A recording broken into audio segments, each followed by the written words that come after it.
I've just spent 4 weeks road tripping around Norway, looking for the most unique and beautiful places to share with you.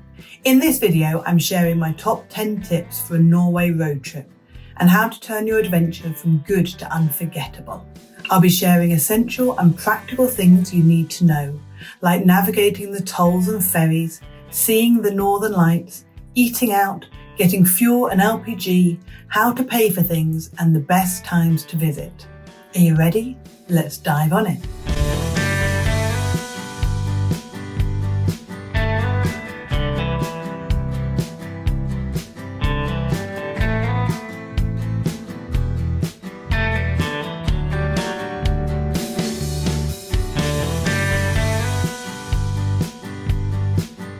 One of the biggest questions that I get asked about travelling around Norway is how you navigate the ferries and the tolls, and it all seems quite daunting before you go. And whilst I completely appreciate and understand that, I promise that when you are actually there in country, it's a lot more straightforward. So one thing that catches a lot of people out, including me the first time I visited Norway, was just how many ferries there are in the country, and a lot of the major roads have tolls as well.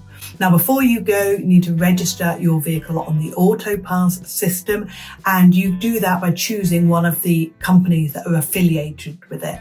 In the past, I used Brobiz. This time I went with Toll Tickets, and you can register your vehicle both for the tolls and also on the ferries themselves, which gives you a discount for registering in advance, which we didn't have last time we went to Norway. So that made quite a big difference to the cost. If you want to know how much the whole trip cost me, by the way, I'll leave the link in the notes for you. So on the ferries and the toll system, the way that it works, the tolls, you just drive through, ANPR cameras, pick up your registration plate, and then it is billed to the appropriate company who've got your card details on file and everything else. That's actually really straightforward. With the ferries, it's just as straightforward as long as you have registered in advance. That bit can be a little bit tricky and can take quite a bit of time, so make sure you have prepared enough time or you do it enough time in advance to get it all sorted. But once you're done, you literally just pull up at the appropriate ferry terminal. Now, you might find several lanes. If they're numbered 1, 2, 3, you go to the lowest number that you can fit your vehicle onto. So for example, if number 1 is empty, you pull into number 1. And what they then do is they load them up by those lanes. So there's no point you parking in lane number 3 because everybody in lane 1 and 2 will probably get on and fill up the ferry before you. What then happens is you're supposed to, once that ferry has gone, is move everything over, or somebody will come and put a marker there so that they know on the next ferry they're starting from you. So it does take a little bit of time to get used to that. The other thing to be aware of is when you turn up at some of the ferries, sometimes they're like island hoppers or port hoppers. So they'll either stop at several places, or 2 or more ferries might come to that point and then go off in separate directions. So you need to make sure that you are in the appropriate lane for the ferry that you want to go on. If you can't see big signs either above on like a rail thing above the actual pull-in place or written on the floor, then it's fine, it will just go to the one destination. I highly recommend, having made the mistake of assuming that the ferries were all open all year round, that you check in advance to make sure that the ferry is running at the time that you're visiting, and also what time they finish, because they do close overnight on most of the routes. So you can use Norled website or the Vegvisen website to check and make sure when the ferries are running. But as you are just driving down the road, you will just turn up at a ferry port and then you literally just wait. So it's not a problem for during the day, but if you are traveling a lot at night, you might want to plan your journey based on when the ferries are or are not running. Tip number 2 is to appreciate the speed limits. Now, I find the speed limits are a lot lower or slower than they are in the UK, but they're probably about right if you were driving around places like Cornwall or the Lake District. What does tend to happen is sometimes the speed limits can be quite high, but if you are road tripping in a larger vehicle like a motorhome or a camper van, you might not be going that fast. I mean, sometimes it's like national speed limit on this tiny little winding road. You think, I'm not doing that in a big vehicle. So you obviously have to drive based on what you are comfortable with, but you also need to appreciate that it's not always going to be as fast to get to places as you might be used to. Another thing to appreciate when you are road tripping around Norway is getting fuel and indeed avoid getting LPG gas if you've got a motorhome or a camper van. Now, I found the fuel stops and LPG stops to be plentiful, much more plentiful than in Sweden, but I still filled up when I was about 50% on each. And I actually, because I did so much driving, was sort of filling up every day or every other day at fuel stations. All of the fuel stations took a card. I used a Visa debit card all the way around without any problem whatsoever. And I also used a physical card in the pay machines for the fuel stations, but I did use my contactless card most times when I was in shops or things like that. One thing to be aware of on some of the fuel stations is there can sometimes be a central payment terminal that you need to activate before you can fill up your vehicle. So sometimes it's just like they are in the UK, where you can pull in and you've got the nozzle right there and then you've got the card machine right there. Very rarely did you pay in the store. It was pretty much always pay at the machine. So you generally had to put your card in, put your PIN in, select the type of fuel that you wanted to fill up with, and then you take your card out and you fill it up. If you want a receipt, you then have to go back and repress the receipt button after you filled up. But sometimes there is a central sort of payment column, usually at one end or the other, and sometimes based on where you're parked, it can be quite hard to see. So you might have to walk around the whole thing. And on that one, you put your card in, put your PIN in, select the pump, then you select the type of fuel that you want, and then you pay, and then you have to go back and ask for a receipt if that's what you want to do. So it can be a bit tricky at first to sort of figure that all out, but once you've got it, it's really straightforward. LPG, I found that they took the UK connector most of the time, or I should probably say about 50% of the time. It was just the straight connector, so you didn't need to put any adapter on it. And then the other times it was the big disc that was fitted on there. So you connected on the big disc first and then you refilled up your gas, assuming of course that you had refillable gas bottles, not exchangeable ones. Next thing to know is about the wild camping rights and the right to roam, especially if you've got a motorhome or a camper van. Now, Norway is one of these magical places where you actually have got rights to park up wherever you want, as long as you're not causing an obstruction, or as long as you're not, parking too close to a building. I think it's 150 meters, and you're not making any noise, and definitely don't leave any waste or rubbish. It's one of the cleanest countries, so please respect it as you go around. But it does mean that you can stay in some incredible places for absolutely nothing. It really helps to make sure that you've got a vehicle that is self-contained so that you can enjoy these places and make the most of being in this incredible country. If you are road tripping by a car, you could also stay in your car if your car's set up to do that. But if not, there are some wonderful places. They have these, I found these bird boxes and mini box hotels that in the hillside that have got these incredible views. Drove past a few of them and thought, oh, that might be quite fun to stay in. But I'll leave some of the links for them in the notes if you are doing a road trip rather than a motorhome trip, and then you can make use of them. Or even, to be fair, if you're in the van and want to stay somewhere different, then you might want to stay at one of them for a night on your trip. But yeah, making the most of the wild camping or wild parking rules is one of the best things about touring around Norway. I should mention, actually, while we're talking about that, inside the national parks, and Norway's got several national parks, there are separate rules or restrictions, and you might find that a lot of the parking areas inside the national park have got big no overnight parking signs and things, which is a shame, but it is there to protect the national park. So please do obey them, and there's plenty of other places that you can find. Whilst we're talking about the national parks, Norway have got a fantastic series of scenic routes that go throughout the country. They're like tourist routes that have been set up, very similar to the NC 500 or the Wild Atlantic Way. And these routes generally go through places like the national parks or some of the most scenic areas.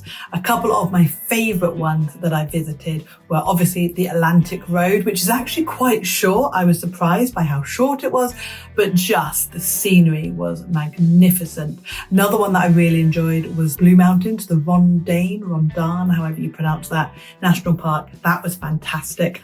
One of the most famous roads in Norway is Trollstigen, which is Troll's Ladder, which is the one that snakes up and down down the mountain. However, they have had a series of rockfalls recently. It was closed for the rest of 2024, so I didn't get to drive it whilst I was there. I don't know when it's going to reopen, so make sure you check that. But if you can't drive that, which I obviously couldn't, if you keep going towards Garanga, there's one called the Eagle Road, which again has got a lookout, and then it's very, very similar road, but you've actually got a fjord that you're overlooking, so the views are way nicer than they are in Trollstigen. So that is a really good second choice if you have to do that one instead. Another tip that I highly recommend that you work with is listening or watching the weather forecast and being aware of the road conditions. Now, obviously this will vary depending on what time of year you visit Norway, but even in the summer, last time I went up to Norway 3 weeks in July, it rained pretty much every day, or at least for a part of every day. So even if you go in the summer, you've got no guarantee of dry or clear weather. It's really important to be aware of things like the rain, but also the wind. Because it is so mountainous, the winds can be really, really strong. And I had a couple of storms whilst I was up there, which weren't all that pleasant to endure in a motorhome. So make sure you know they're coming so you can get somewhere, ideally quite sheltered, and park so you can face on into the wind. The nice thing is, if you know a storm is coming, you have got time, hopefully, to find a sheltered area.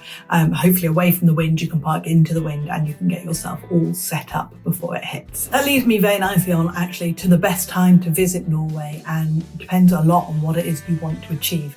I very specifically pick September, October time because that is the start of Northern Lights season.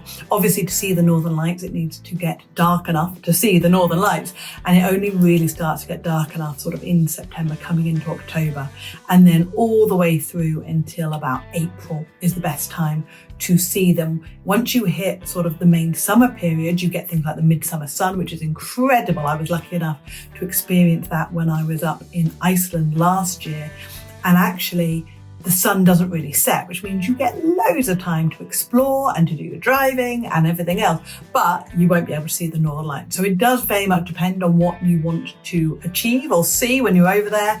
If you are looking specifically for the Northern Lights, there are a couple of apps that I recommend. One is called the Glendale app. The other one is just called Aurora. And there was also one called Aurora Forecast, which was quite good as well. The thing I like best about them is it can tell you, the Glendale one was really good. You have to do a little bit of research of reading all about it once you're in there to understand what all the numbers mean, but it can tell you when there's been like a solar flare, which means there's lots of energy or whatever the technical terms are that make the Northern Lights brighter.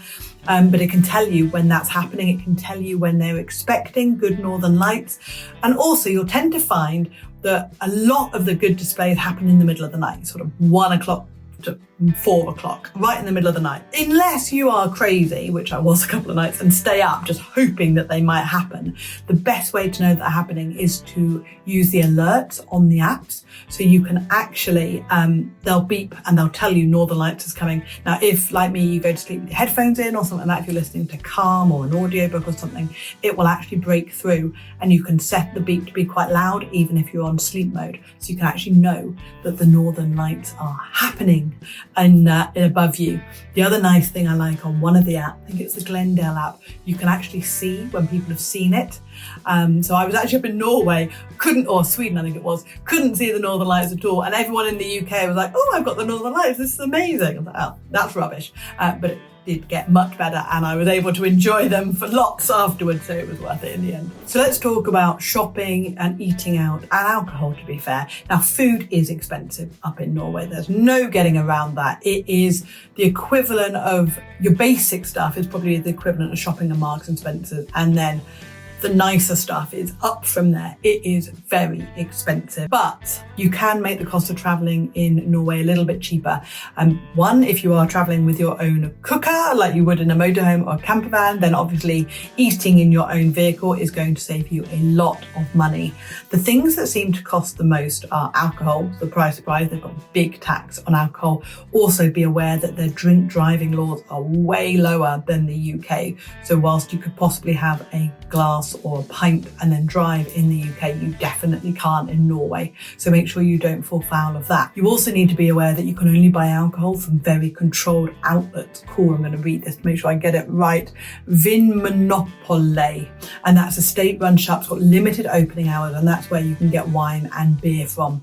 So you won't find it in the same way that you do in supermarkets and things. It's not quite as easy to buy as you might be used to. Talking of buying things, what's the best way to pay in Norway? I, like I say, spent about 4 weeks, about a month touring around Norway, did not use cash once, not a single time. I didn't get any cash out, didn't travel with any of it, nothing. I used my card the whole time, and that was both the Visa debit and then I used my contactless. Now I have a bank called Starling, which I opened an account for and I use it for traveling, and there are no exchange fees for using that overseas. I've used it all around Europe and it has been absolutely brilliant. So all I do is I just transfer some money in there and then use that whilst I am shopping. So I recommend you do something like that. There are a couple of them that you can use, but I've only got personal experience with Starling, and like I say, I really recommend doing that. But you don't need a lot of, if any at all, of cash. The only time I've heard that you might need a little bit of cash is at some of the campsites.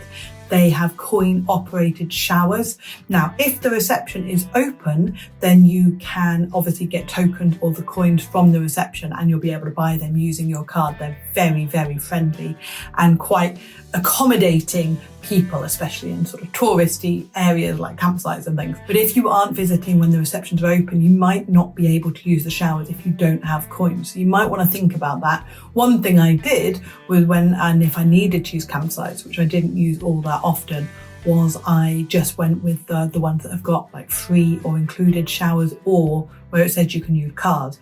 The best place that I found, if you look on like Park for Night, you can find where showers are. So I never actually used them in campsites once I discovered this, because you can pay like 5 or 50 NOK, it's about £5, and you'll go in to one of the Circle K garages, you'll get a key, you can pay for it by card, and they are spotless, absolute spotless, with loads and loads of hot water, so you don't have to worry about keep feeding coins into a meter or anything like that.